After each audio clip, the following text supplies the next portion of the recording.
Hi everyone, hope you're all well and hope your families are well too. I've got a story here which is by Jacqueline Wilson, who some of you will know because you've read her books, because she's a really good author. And usually she writes, and the main characters are female in her stories, and that's the case with this story. This story is from the Book of Hopes, which I've told you about, and it's called New Boots.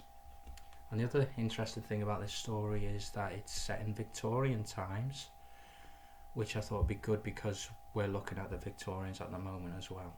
So here we go. New Boots by Jacqueline Wilson.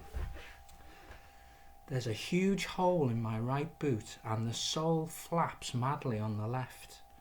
Our Lily used to pass down her boots to me, but now my feet have grown too big, even though she's much older than me. She's away in service, working as a lady's maid. I don't want to be a lady's maid, I want to be the lady. My teacher says I've got a chance of getting a scholarship to the girls' high school next year. I go past it when I go to Biggerton Market on errands for Ma. I can't see me fitting in with all those posh girls in their fancy uniform, to be honest. Mind you, I don't really fit in at the village school either. They all call me Spud. It's not my real name, obviously. Ma gave us girls flowery names. I'm Rose, and my older sisters are Lily and Violet. I'm called Spud because of my brown frock. Ma made it out of cheap material, and it's so coarse it sets me itching something chronic. The children at school say it's made out of old potato sacking, hence Spud. If I ever get to be a lady, I shall wear silk frocks all the shades of the rainbow. Though a queen is the highest lady in the land, and poor old Victoria wears nothing but black every day. There's a wonderful evening gown in the draper's shop window in Biggerton. It's a rich Prussian blue with red satin trimmings and red cut glass beads on the bodice.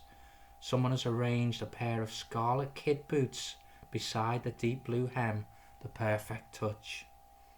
I'm here to buy flour and cheese and a dozen eggs because our old Henny Pennies stopped laying. But now I have the groceries, I must have one more look at the dazzling gown. But when I glimpse the draper's window, the dress is missing. Has someone purchased my beautiful gown? I rush to see, and the sole on my left boot catches on a pebble. I stagger and land on my knees, juggling flour and cheese and eggs. The lady from the draper's shop dashes out and picks me up. I burst into tears and then duck my head, ashamed. Don't cry, child. You've saved every single egg. But oh dear, look at the state of your boots, she says. The sole has torn right off, and my bare foot is touching the ground now.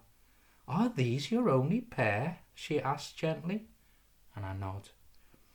We don't really stock children's boots. The only footwear I have in my shop are scarlet boots to go with an evening gown, but the lady who bought it didn't care for the ensemble. They're ridiculously fancy and probably far too big for you, but you're welcome to try them, she says. They're a perfect fit for my big feet. The kid feels soft as a glove, but the sole is stout. They're the most beautiful boots in all the world, but I couldn't possibly afford them, I say, sniffing. The lady looks at me. She looks at the boots. Take them, dear, she says. When you start earning, you can come and pay me. How about that? Oh, joy! When I am a lady, I shall buy all my gowns and boots from her. And though I'm still an ungainly girl in a brown dress, I feel like a queen. I dance all the way home in my new boots, my beautiful red kid boots.